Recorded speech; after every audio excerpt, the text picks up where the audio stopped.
You are holding a page. Paper, ink, letters in a row. It costs almost nothing. You could throw it away without thinking, and you probably will. Now imagine that same page taking a trained man 4 months to make, by hand, one letter at a time, in a cold stone room, and costing more than a farm animal. That was the world for most of human history. A single book was worth a house.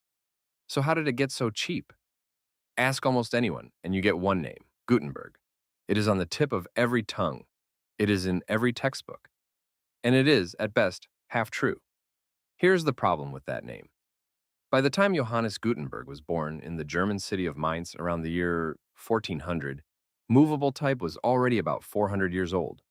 Not as a rumor, not as a legend, as a documented, described, working technology written down by a man who saw it. That man was Shen Kuo, a Chinese scholar and government official. In 1088, he published a book of observations we now call the Dream Pool Essays. In it, he describes an artisan named Bi Sheng, working around the 1040s, who carved individual Chinese characters into soft clay, baked them hard, and arranged them on an iron plate coated with resin and ash. Heat the plate, the resin softens, the characters set. Print, heat it again, and then every character lifts free, ready to be used in a completely different book. That is movable type. That is the core idea. 4 centuries before Gutenberg touched a press. And printing itself is older still. The oldest complete printed book that survives anywhere on Earth is a Buddhist text called the Diamond Sutra, and it carries its own date, 868. It was printed from carved wood blocks, discovered sealed in a cave complex at Dunhuang in western China, and it is now in the British Library. It has a printer's note at the end. Someone paid for it. Someone wanted it read. So the story you were told already has a hole in it. But it gets stranger. In 1298, a Chinese official named Wang Zhen refined the whole system. He had thousands of characters carved in wood and mounted them on large revolving tables so a typesetter could sit still and spin the alphabet toward himself. He wrote the process down in his book on agriculture in 1313.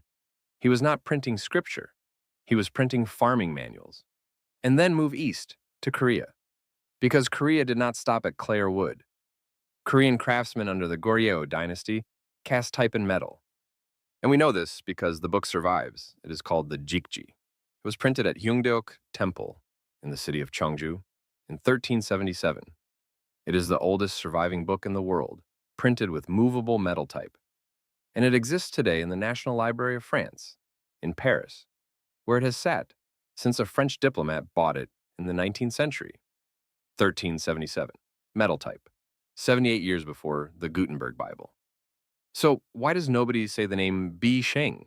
Why does nobody say Changju? Stay with that discomfort. Because the answer is not simply that history is unfair. The answer is more interesting than that, and to see it, you have to walk into a workshop. So let's rebuild the moment. It is Mainz in the German Rhineland, sometime in the 1440s. Johannes Gutenberg is not a printer. He is not a scholar. He is a goldsmith, a metal worker, a man who understands what happens to alloys when they cool.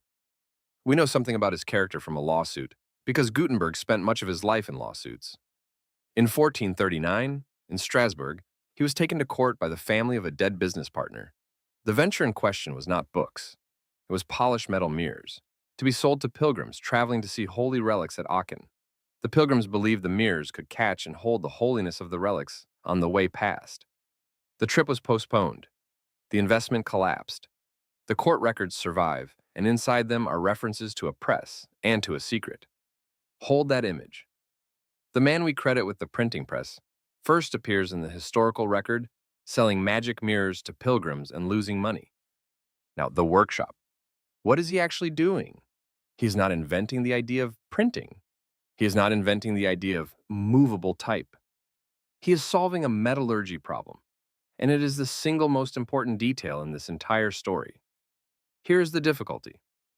If you want to print a page of European text, you need dozens of copies of the letter E, all of them identical, all of them exactly the same height, or the tall ones will punch through the paper, and the short ones will leave ghosts. Carving them by hand does not work. Human hands cannot repeat that precisely.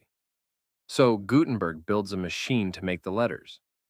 It is called the hand mold, and it is the real invention. You cut a punch, a hard steel rod with a single letter on its tip. You hammer that punch into a softer copper bar, leaving a clean impression. That impression is called a matrix, which simply means the mold cavity, the negative shape. You clamp the matrix into an adjustable box, pour molten metal in, and seconds later you shake out a perfect letter. Do it again, and again, 200 times in an hour. Every single one identical. And what metal? Not lead alone, which is too soft.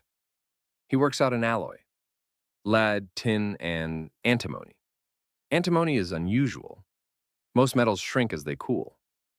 Antimony expands slightly, so the cooling letter pushes itself tight into every corner of the mold instead of pulling away from it. The result is a piece of type that is sharp, hard, cheap, and reusable. Then the ink. Water-based Asian ink beads up and slides off metal. So he borrows from painters and mixes an oily, sticky, varnish-like ink, thick with soot, that clings to a metal letter and transfers cleanly to paper. And the press itself? He did not invent that either. He adapted it from the screw presses that had been squeezing grapes and olives in Europe for centuries. So look at what Gutenberg actually did. He did not have one idea. He assembled 6 existing things from 6 unrelated trades into one system that worked. Mirrors, wine, goldsmithing, oil paint, paper, and an idea that had already crossed a continent. That is what invention usually is. Not a lightning bolt, an assembly. By around 1455, the machine works, and it produces the object that carries his name, the 42-line Bible, so called because most of its pages carry 42 lines of text.